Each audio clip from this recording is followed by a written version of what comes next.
Mais ce qu'on veut faire, c'est de prendre quelques semaines pour parler du thème de l'Église. Et sans doute, on peut se dire, l'Église, moi, je connais. Donc, mais imaginez que vous soyez interpellé dans la route. Parfois, il y a des gens qui, sur le chemin, là, il y a des gens qui font des sondages, parce que vous êtes déjà arrivé. Ils arrêtent et puis ils disent, ouais, monsieur, vous n'avez pas le temps, juste un sondage. Et que vous êtes arrêté pour un sondage et que la question du sondage soit, qu'est-ce que l'Église? Ça risque pas beaucoup d'arriver, mais peut-être, on ne sait jamais. Qu'est-ce que vous allez répondre? Je pense qu'à cela, on a parfois plusieurs questions, peut-être autant de réponses qu'on est d'individus. Mais on ne peut pas lire la Bible, hein, vraiment, et particulièrement le Nouveau Testament, et passer à côté de la place qu'occupe l'Église dans l'Écriture, dans le Nouveau Testament.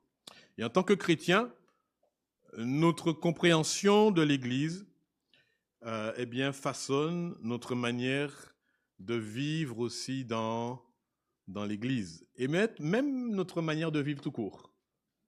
Ce qu'on pense de l'Église, ce que l'on conçoit de l'Église, quand on est un enfant de Dieu, eh bien, ça va influer sur notre manière de vivre. Donc, ce que nous voulons faire, c'est approfondir un peu notre compréhension, non pas d'avoir une compréhension exhaustive, mais d'approfondir un peu notre compréhension afin de mieux vivre en tant que chrétien dans notre vie de tous les jours, mais surtout dans notre vie, dans notre rapport avec l'Église. Alors, l'Église est un vaste thème, je le dis dans l'Écriture, et le Nouveau Testament utilise beaucoup d'images. On appelle ça parfois des métaphores pour parler de l'Église et nous permettre de saisir quelques réalités concernant l'Église. Alors, j'ai mis des pointillés ici pour vous laisser mettre vous-même ce que l'on trouve, enfin, on va le faire ensemble, hein, ce que l'on trouve, pas tout, mais quelques métaphores que l'on trouve concernant l'Église. Alors, est-ce que vous pouvez m'en donner quelques-unes? Le troupeau. Hein? L'Église est un troupeau. Autre, encore. Le corps, hein? Corps de Christ. Ça, c'est aussi une métaphore, une image. Quoi d'autre on trouve? La maison de Dieu, oui, tout ça. Encore? L'épouse de Christ. Le temple du Saint-Esprit, oui. L'assemblée. Tu as dit, qu'est-ce que tu as dit? J'ai pas entendu.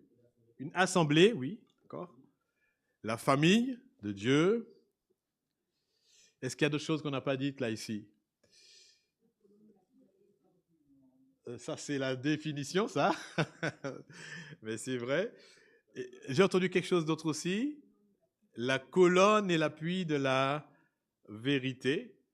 On trouve aussi l'édifice. Hein? Vous êtes même, il y a même un endroit où vous êtes le champ de Dieu, quelque chose comme ça aussi. Donc, il y a beaucoup de métaphores que l'on trouve. Donc, il y a plusieurs métaphores. Alors, on pourrait dire que la multiplicité des métaphores ici indique qu'on ne peut saisir vraiment la nature de l'Église en se focalisant seulement sur une seule image.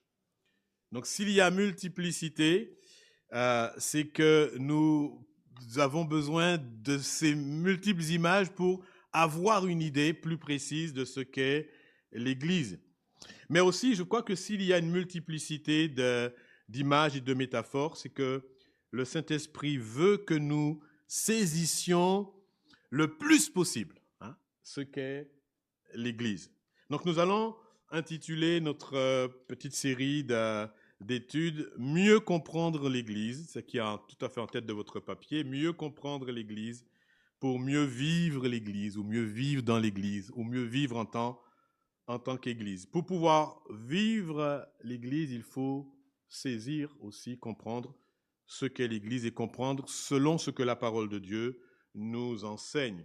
Et donc notre angle d'approche, ça va être de considérer au fur et à mesure les différentes métaphores. Donc aujourd'hui, on fera moins, mais à partir des prochaines fois, on va prendre vraiment une métaphore précise pour la développer et voir ce que l'Écriture dit et ce que cela nous enseigne sur l'Église et surtout quel impact cela doit avoir dans notre dans notre propre vie ici.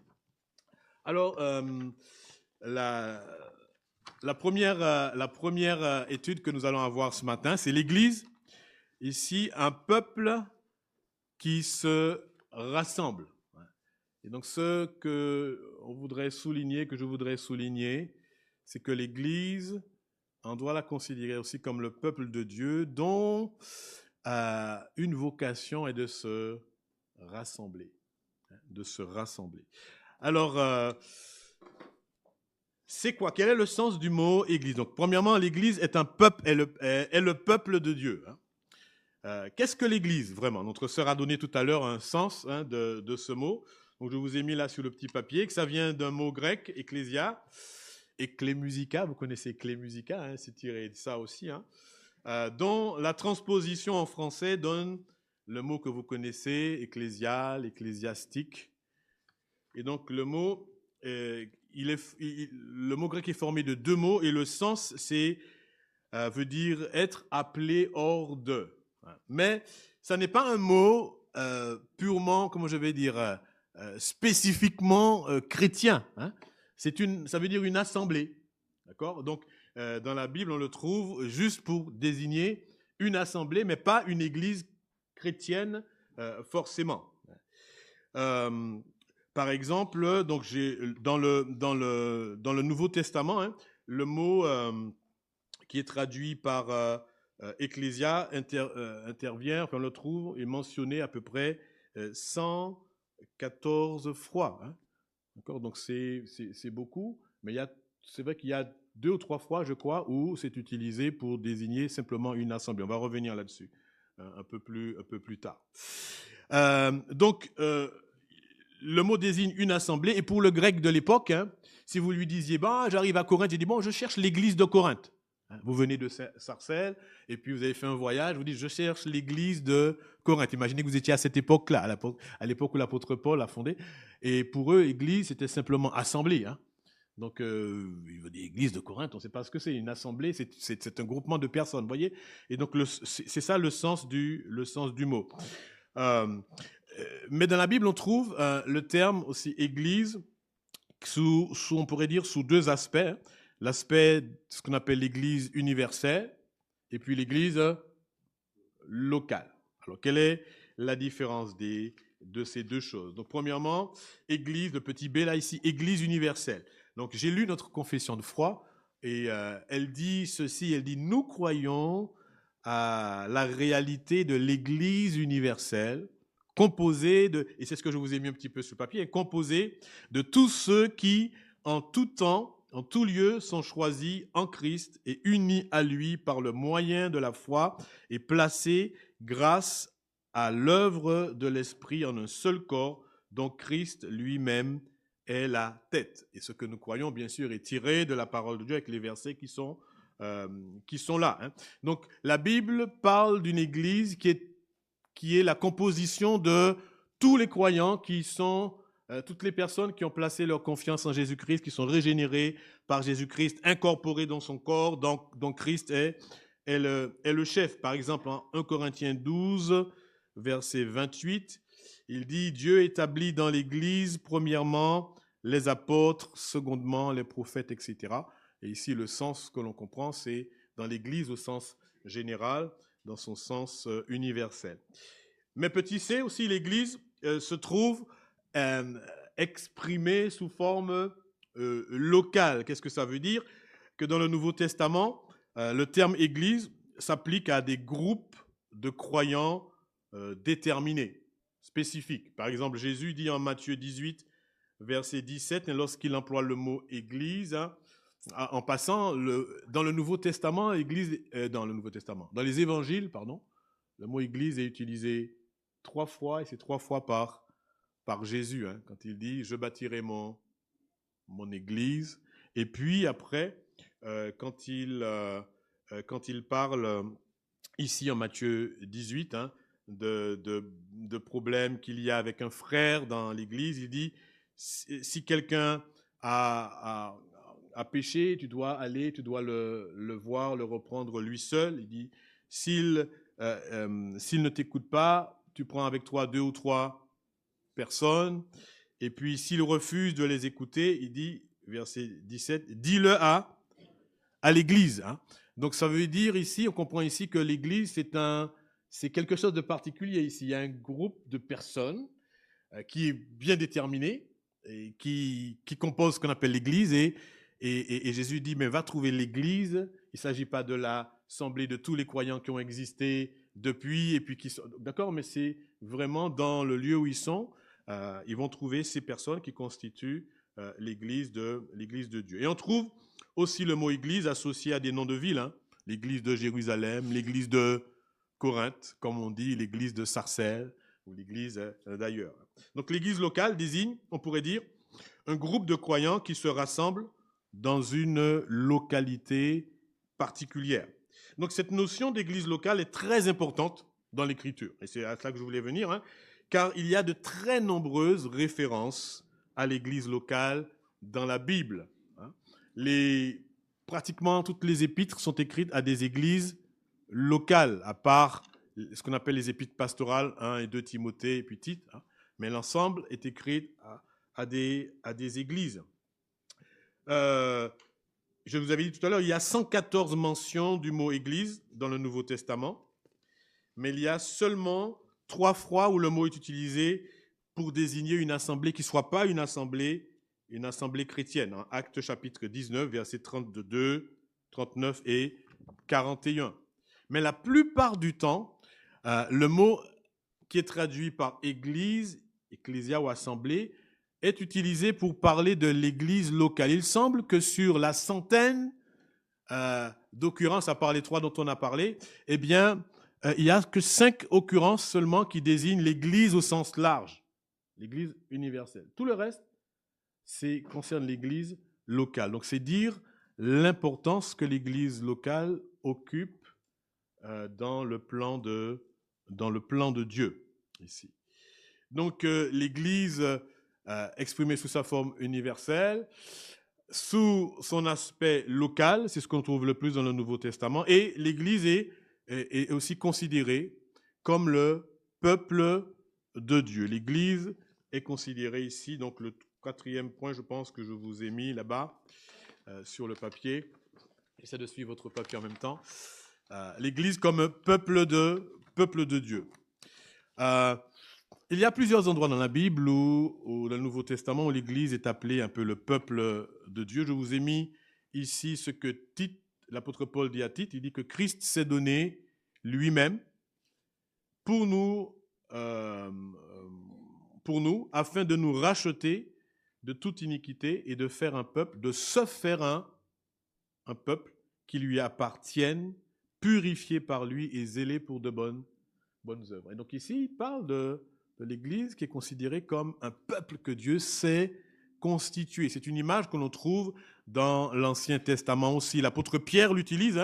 Vous connaissez ce passage en 1 Pierre 2, versets 9 à 10, où l'apôtre Pierre dit « Vous, au contraire, vous vous rappelez de ce verset, peut-être vous le connaissez, vous êtes une race élue, un sacerdoce royal, une nation sainte, un peuple acquis, afin que vous annonciez les vertus de celui qui vous a appelé, des ténèbres à son admirable lumière. Et puis il ajoute quelque chose qui est une citation de l'Ancien Testament, il dit « Vous qui autrefois n'étiez pas un peuple et qui maintenant êtes le peuple de Dieu. » Donc l'Église, c'est vraiment le peuple de Dieu. Vous n'aviez pas obtenu miséricorde, et maintenant, vous avez obtenu miséricorde. Donc, l'apôtre Pierre présente vraiment l'Église comme le peuple de Dieu. Et il s'appuie, quand on écoute bien, on sent en filigrane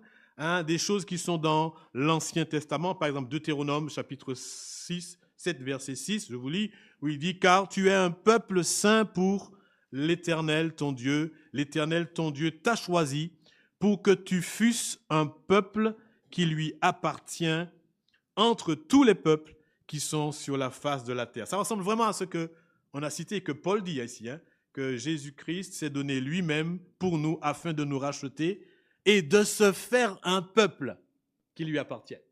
C'est la même image qu'on trouve dans dans l'Ancien Testament, ici.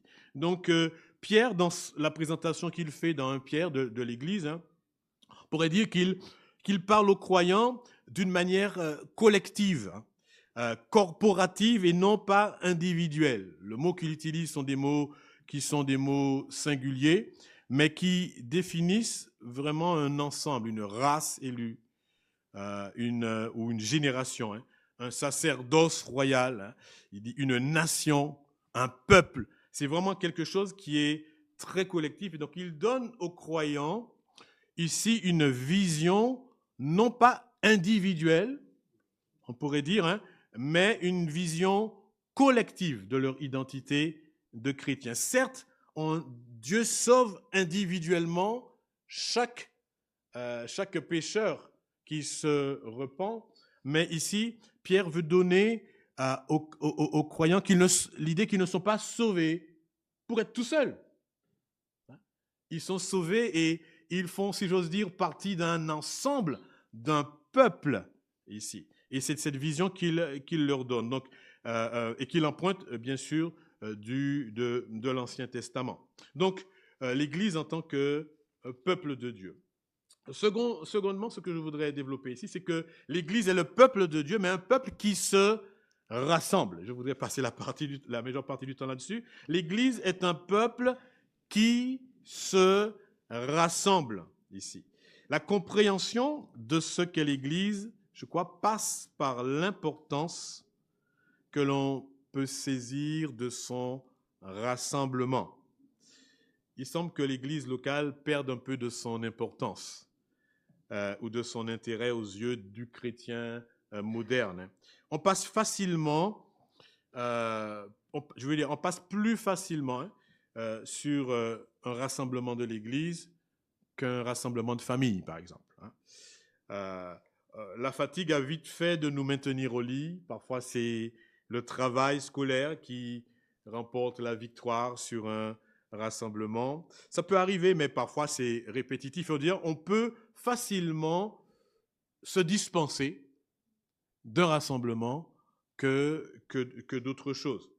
Et on entend parfois des personnes dire, bon, la Bible, oui. Jésus, oui. Mais l'Église, non merci. Hein, vous avez déjà entendu ça.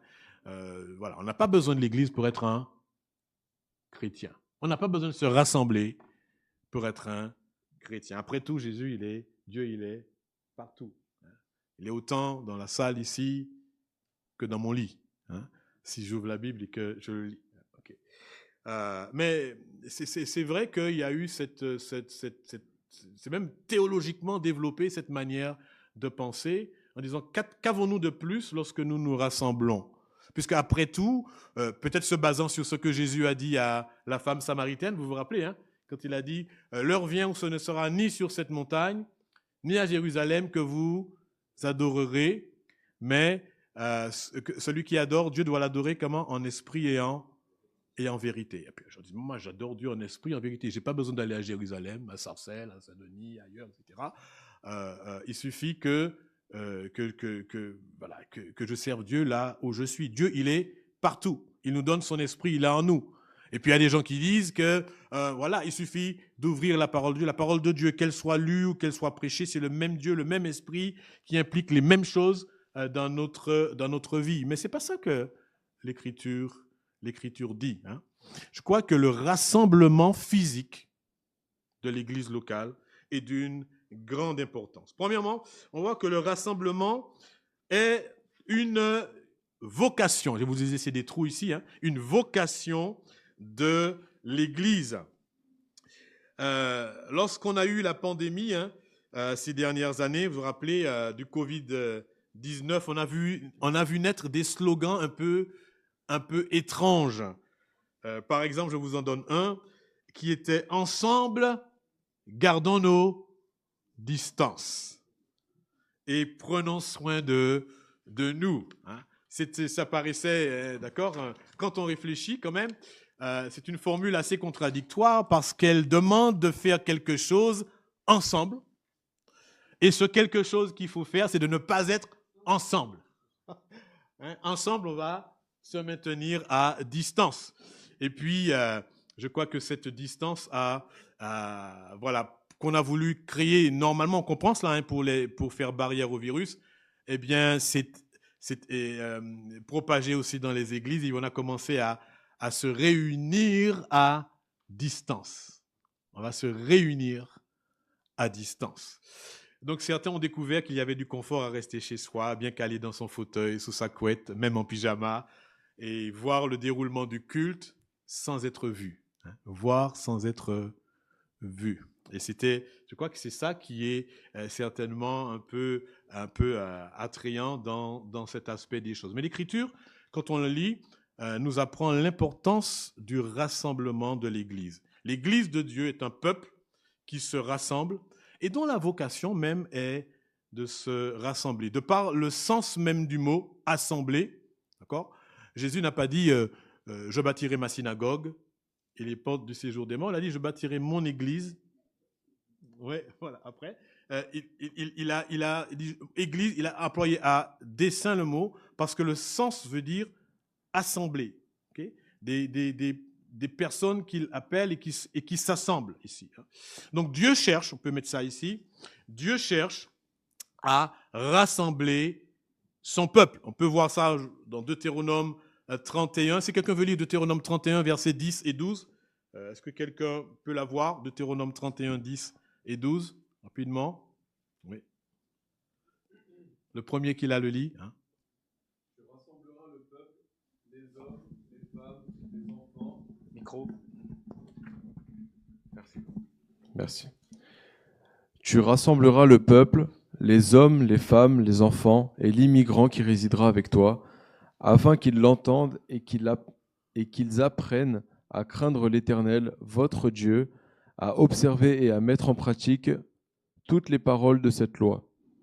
Et leurs fils qui ne la connaîtront pas l'entendront, et ils apprendront à craindre l'Éternel, votre Dieu, tout le temps que vous vivrez dans le territoire dont vous prendrez possession après avoir passé le Jourdain. Voilà.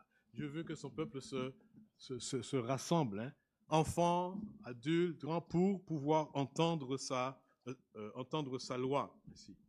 Donc le rassemblement même, on peut le voir dans la Bible, est vécu comme une bénédiction aussi. Hein. Le rassemblement est vécu comme une bénédiction. Je vous ai mis ici le verset de Néhémie. Néhémie parle à Dieu et puis il dit ceci au chapitre 1 et au verset 8 et 9. Donc je vous ai mis une partie du verset, mais je lis depuis le début. Il dit « Souviens-toi de cette parole que tu as donnée à Moïse, ton serviteur, de prononcer lorsque vous pécherez, dit-il, je vous disperserai parmi les peuples. Mais si vous revenez à moi, si vous vous repentez, donc, si vous observez mes commandements et les mettez en pratique, alors, quand vous seriez exilés à l'extrémité du ciel, de là, je vous rassemblerai et je vous ramènerai dans le lieu que j'ai choisi pour y faire résider mon nom. » Ici, on voit que la dispersion, c'est le châtiment. L'exil, c'est le châtiment.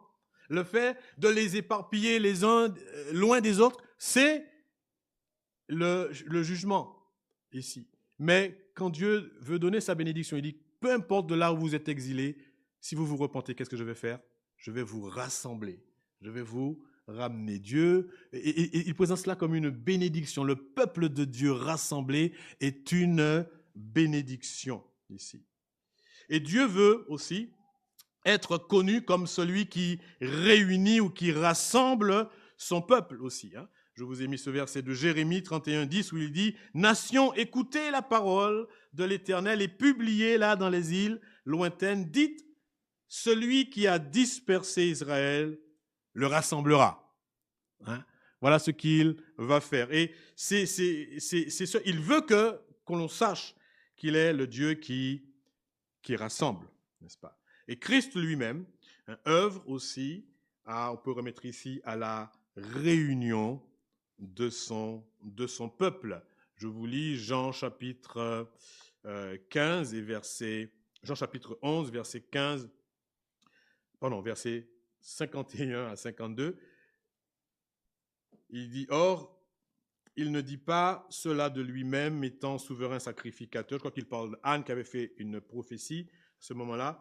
Il prophétisa que Jésus devait mourir pour la nation, et ce n'était pas pour la nation seulement, mais c'était afin de réunir en un seul corps les enfants de Dieu dispersés. Et on voit ici que Christ œuvre au rassemblement ou à la réunion de son peuple en un seul corps. Il parle des enfants de Dieu dispersés qu'il va rassembler en un seul corps. Donc on pourrait dire que l'Église universelle, c'est un rassemblement aussi, un rassemblement. Et dans son aspect terrestre ici, eh bien, l'Église locale rend compte par ses rassemblements physiques de la réalité spirituelle du grand rassemblement du peuple de Dieu. Et il anticipe même le rassemblement final du peuple de Dieu dans le monde, du peuple de Dieu tout en entier. Alors, en 2 Thessaloniciens 2, par exemple, on trouve ce verset où l'apôtre Paul dit, 2 Thessaloniciens 2, verset 1, je ne sais pas si je vous l'ai mis là, mais 2 Thessaloniciens 2 et au verset 1, il dit « Pour ce qui concerne l'avènement de notre Seigneur Jésus-Christ et notre réunion avec lui », et donc il parle qu'il y a un grand rassemblement à venir, et il dit, il encourage le peuple qui croyait que, etc., qui avait une déficience dans la manière de considérer les choses, et il présente donc l'avènement de notre Seigneur Jésus-Christ et notre réunion avec lui. Donc Christ œuvre, il y a un grand rassemblement à venir. Et le rassemblement de l'Église locale, quelque part, anticipe aussi ce rassemblement-là. Petit b, ici, le rassemblement de l'Église est un témoignage puissant envers le monde. L'Église remplit pleinement son rôle quand elle se rassemble. Elle demeure Église quand chacun est chez soi, mais elle remplit son rôle pleinement quand l'Église se rassemble. Quelqu'un a pris cette image d'une équipe de football, le PSG, parce que vous êtes à Paris, je parlais du PSG. Le PSG demeure l'équipe du PSG même quand les joueurs sont en vacances, n'est-ce pas?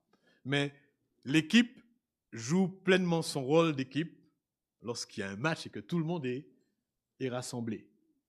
C'est un peu pareil avec l'Église, on pourrait dire. On pourrait dire, moi, après tout, je suis chez moi, je fais partie de l'Église universelle, etc. Oui, on demeure Église quand on est de l'Église, quand on est éparpillé, mais quand l'Église peut accomplir pleinement son rôle, quand les membres se rassemblent en un même lieu. Quand elle est rassemblée, elle devient visible. Vous voyez, tout à l'heure, on avait dit que le Covid-19 avait permis de voir sans être vu ici. Mais quand on se rassemble, eh bien, l'Église devient... On se voit, bien sûr. On se voit aussi par Internet, donc ce n'est pas un problème. Mais on n'est pas visible. Là, l'Église elle-même, de l'extérieur, elle est visible. On voit des gens qui se promènent avec leur Bible, qui vont à l'église.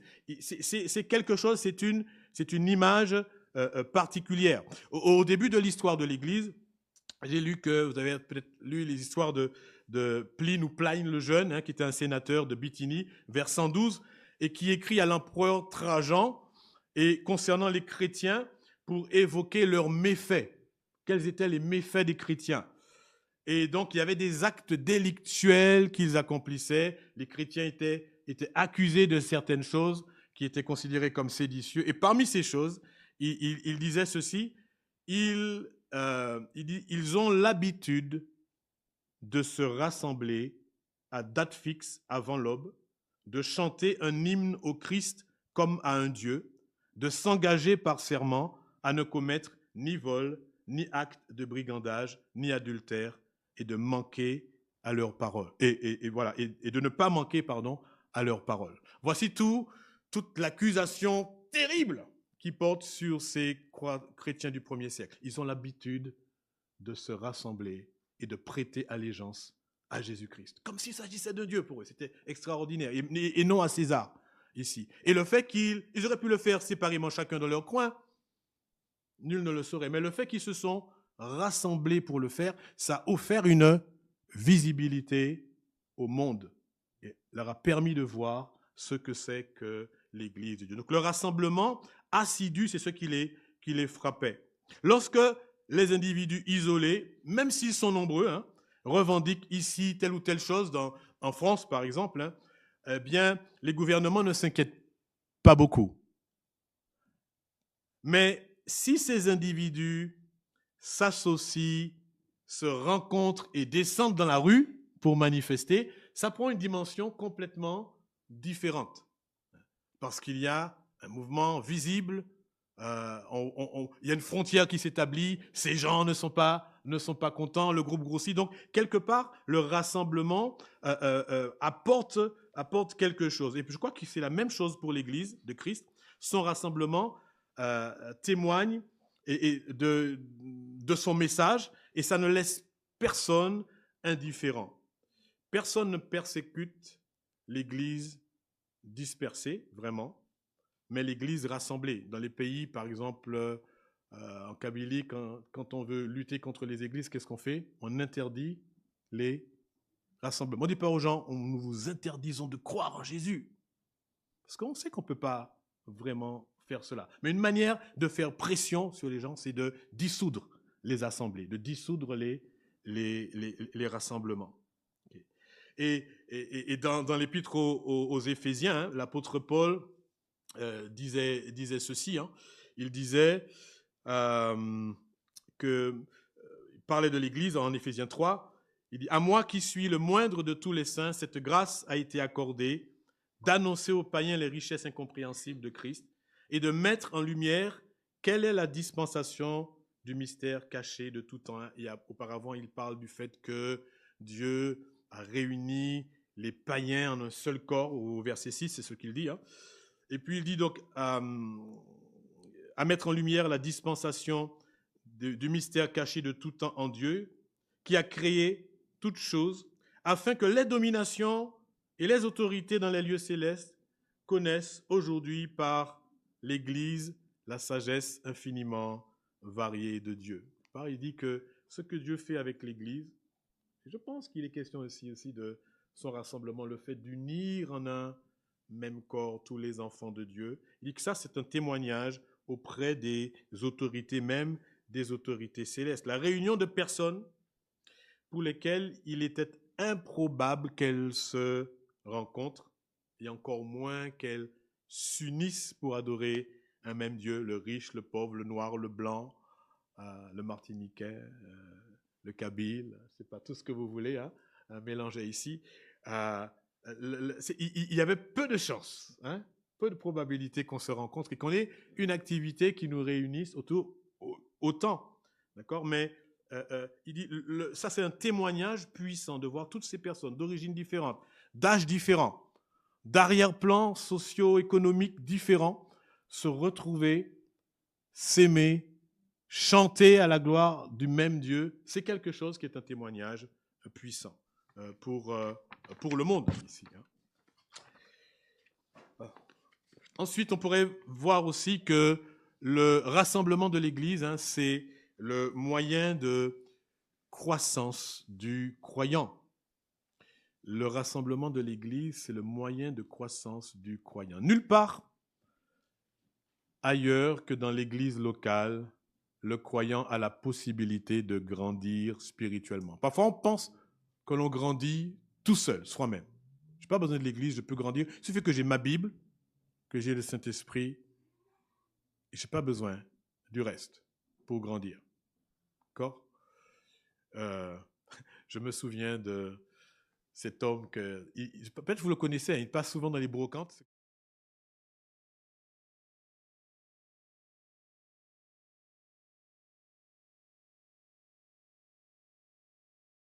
Bien ce que vous faites et tout ça. Et puis j'ai dit, mais ma première question c'était, mais vous allez dans quelle église? Oh, il m'a dit. Il nous a dit, on va dans aucune église. C'est pas ça qui est le plus important. J'ai dit, et les personnes que vous rencontrez, qui se convertissent, qui se tournent vers Dieu, qu'est-ce que vous leur dites alors? Il m'a dit, il m'a dit, ils ont la Bible, ils ont le Saint-Esprit, d'accord? Je les baptise, il les baptise dans la baignoire, c'est pas quelque chose comme ça, il dit. Et puis, je les baptise dans la baignoire. Et puis après, ils ont l'Esprit de Dieu, ils ont la Bible. Voilà, ils n'ont pas besoin de... Il m'a même dit que les gens se réunissent dans les églises, ils perdent du temps alors qu'il y a des gens à l'extérieur qui ont besoin d'entendre la parole de Dieu. Je dis, mais on peut faire les deux. Hein? On peut faire... Vous voyez, donc parfois, on peut avoir cette conception que voilà, l'église, ça n'est pas important pour notre croissance. Mais c'est pas ce que l'Écriture dit. J'ai besoin d'être dans une église pour grandir. Et je ne peux pas grandir sans les autres. Vraiment. L'église locale, ici, est le lieu de l'édification. C'est ça que le premier point ici.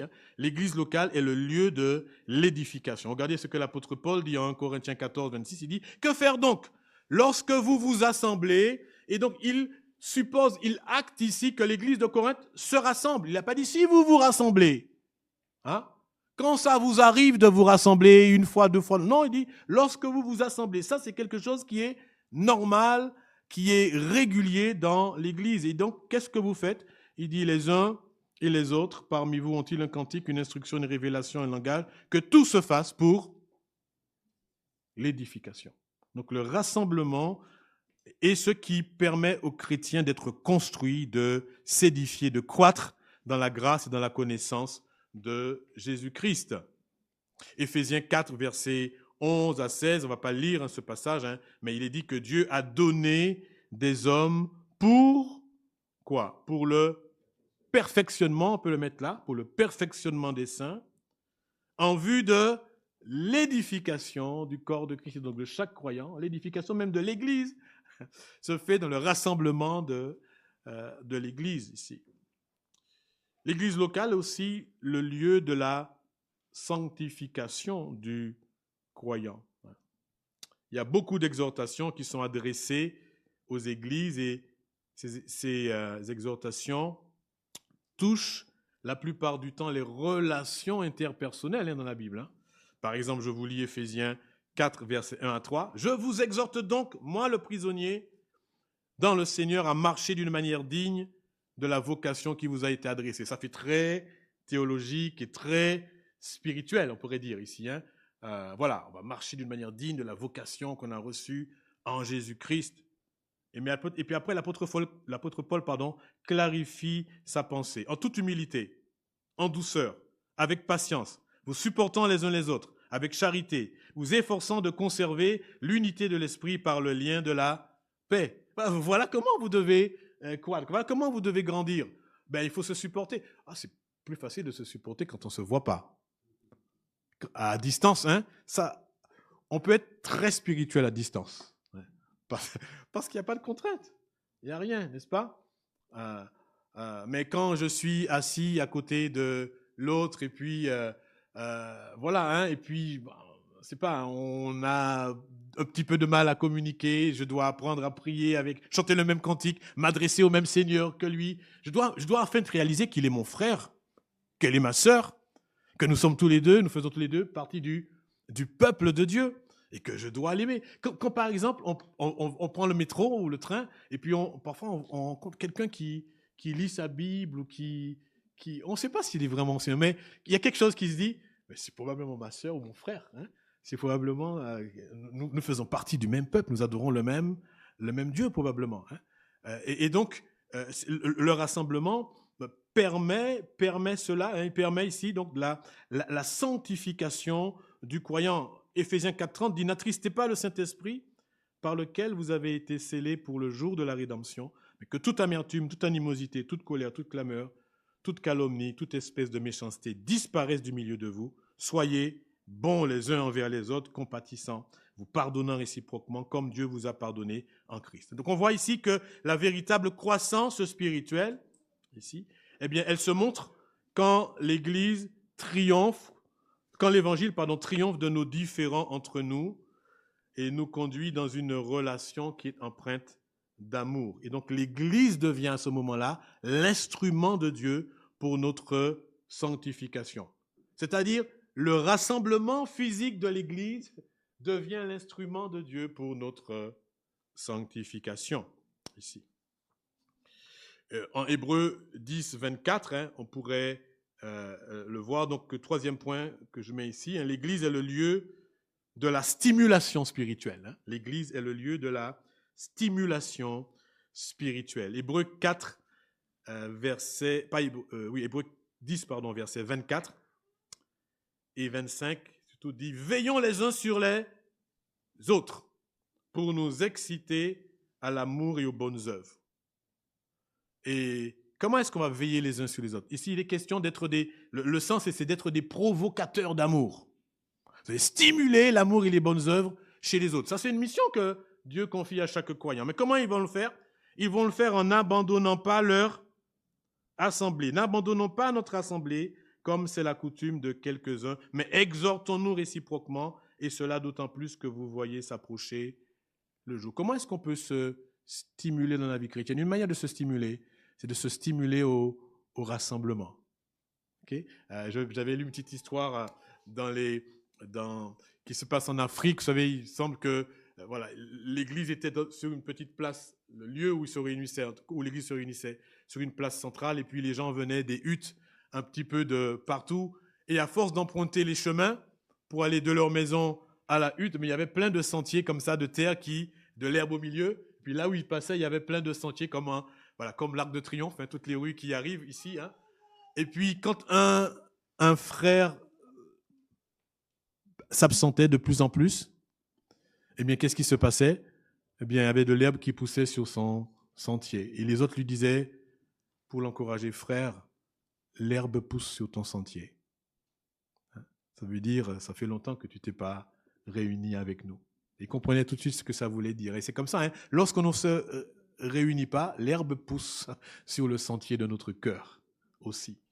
Et on a besoin, ici l'auteur de l'Épître aux Hébreux dit que les croyants ont besoin de s'exhorter, et la manière de le faire, c'est par leur assiduité au rassemblement de l'Église.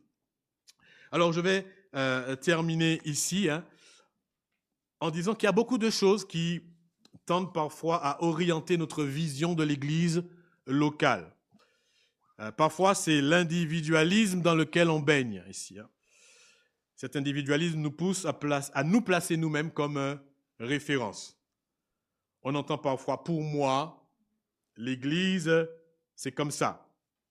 Et donc, nous devenons nous-mêmes notre propre mesure, la mesure des choses. Et on a du mal à penser l'Église localement autrement que par soi-même et autrement que pour soi-même.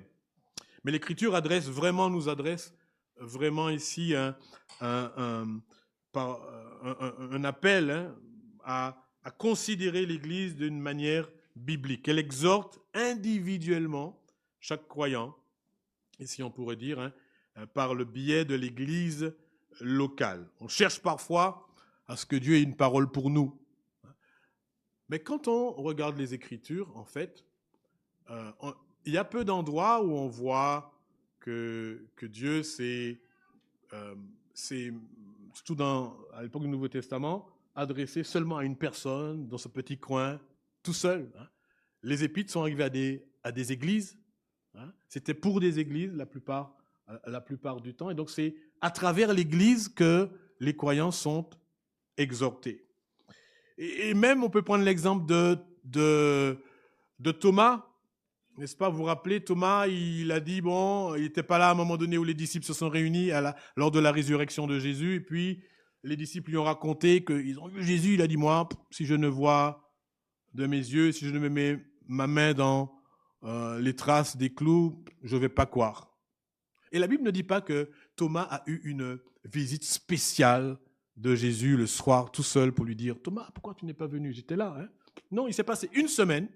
Et le texte est intéressant parce que le texte dit, la première semaine, il dit Thomas n'était pas là. Et puis la deuxième fois, il dit 8 jours plus tard, il dit Thomas était là. Et Thomas a eu une révélation de Jésus avec les autres disciples. Pas tout seul dans son coin. Okay. Et donc, ça montre ici aussi, je crois, c'est un exemple qui montre que le rassemblement du peuple de Dieu, être avec les autres croyants, c'est ce que Dieu veut. Et on doit lutter contre notre individualisme naturel. Une autre chose qui crée souvent un obstacle, c'est notre vision parfois un peu mondialiste ou mondialisée, je ne sais pas comment il faudrait dire ça, à cause ou grâce au développement de l'Internet, etc. On a trouvé des communautés de pasteurs que l'on aime sur Internet. Il y a une sœur qui est venue ici dans une conférence, puis elle me dit, alors dis-moi Albert, c'est qui ton gourou? J'ai dit, qu'est-ce que tu veux dire? Il dit, c'est qui celui que tu écoutes le plus sur Internet? Hein? Parce que chacun, on a notre petit pasteur qu'on aime bien écouter sur Internet, à part le pasteur qu'on a à l'église, n'est-ce pas? Et c'est pas que c'est une mauvaise chose d'écouter sur Internet, mais on est comme au supermarché. On peut choisir les pasteurs que l'on veut, qui prêchent comme on veut, qui nous font entendre ce qu'on veut, au moment où l'on veut, sur le thème que l'on veut ici. Et donc, voilà, hein, on devient quelque part des consommateurs avec une vision. Après tout, ce n'est pas l'église locale qui est importante. Hein. Dieu nous a donné tout cela pour qu'on puisse en jouir. Mais Dieu veut que la croissance de ses enfants s'inscrive dans le cadre d'une église locale, avec des relations qu'on puisse entretenir les uns avec les autres. Ici, Christ a aimé l'Église et s'est livré lui-même pour elle. Il aimait l'Église universelle, mais il aime aussi l'Église locale, ces églises locales. Est-ce que nous aimons l'Église locale? Est-ce que nous voyons son importance? Comme je vous ai dit tout à l'heure, il y a des personnes qui pensent même maintenant que Dieu fait les choses toujours de la même manière. Que je sois à la maison ou que je sois rassemblé, il n'y a rien de plus qui se fera quand je suis rassemblé. Ce n'est pas vrai. Hein? Il y a une manière particulière dans laquelle Dieu veut bénir ses enfants quand ils sont rassemblés. Certes, il peut les bénir aussi. Il les bénit aussi tout le long de leur cheminement dans la semaine. Mais il y a quelque chose de spécial quand les enfants de Dieu se rencontrent. Un peu comme disait le psaume 133, c'est là que Dieu envoie la bénédiction, qu'il est doux pour des frères de demeurer ensemble ici. Je terminerai avec cette petite exhortation d'un pasteur anglican que vous connaissez peut-être bien, qui s'appelait John Charles Ryle, qui écrit ceci concernant le grand rassemblement à venir. Je vous ai parlé tout à l'heure de Thessaloniciens 2:1, où il dit « Pour ce qui concerne l'avènement de notre Seigneur Jésus-Christ et notre réunion avec lui », il prêche sur cette réunion à venir, mais il conclut ainsi son message avec un point d'application, et il dit « Je vous offre un moyen simple de tester l'état de votre âme. Si vous voulez savoir si vous serez rassemblés dans la maison de Dieu, dans ce grand rassemblement à venir, il dit, demandez-vous quel genre de rassemblement vous préférez ici-bas. Demandez-vous si vous aimez vraiment le rassemblement du peuple de Dieu. Comment cet homme pourrait-il apprécier la rencontre des vrais chrétiens au ciel, lui qui n'éprouve aucun plaisir à rencontrer de vrais chrétiens sur la terre? Comment ce cœur tout entier, aux bals, aux courses, aux festins, aux diversements, aux fêtes mondaines, et qui considère le culte chrétien comme une lassitude, pourrait-il être en harmonie avec la compagnie des saints et des saints seuls? C'est impossible, dit-il. C'est impossible. N'oublions jamais que nos goûts sur la terre sont un témoignage certain de l'état de notre cœur. Et l'état de notre cœur ici-bas est un indice certain de notre demeure éternelle. Le ciel est un lieu préparé pour un peuple préparé. Celui qui espère être réuni avec les saints au ciel alors qu'il n'aime pas le rassemblement des pécheurs sur la terre se trompe lui-même. Aimons-nous l'Église locale, aimons-nous nous rassembler. Faisons-nous tous nos efforts pour nous rassembler avec le peuple de Dieu. L'Église, c'est le peuple de Dieu qui se rassemble. Prions. Oui, Seigneur notre Dieu, nous te remercions encore pour ta parole et je te prie que tu nous aides à travers ce que tu nous dis de l'Église, de saisir toutes ces réalités et de laisser ces réalités impacter notre vie, nous transformer et nous aider à grandir dans ta connaissance et dans la grâce. Que tu nous aides à aimer l'Église comme tu aimes l'Église, à aimer nous rassembler avec ton Église pour t'adorer, pour être édifié par toi, pour croître spirituellement, Seigneur Dieu, et pour accomplir tout ce que pour que tu puisses accomplir tout ce que tu veux accomplir en nous. Ouvre nos yeux, ouvre nos cœurs et soumets-nous à l'obéissance de ta parole. Amen.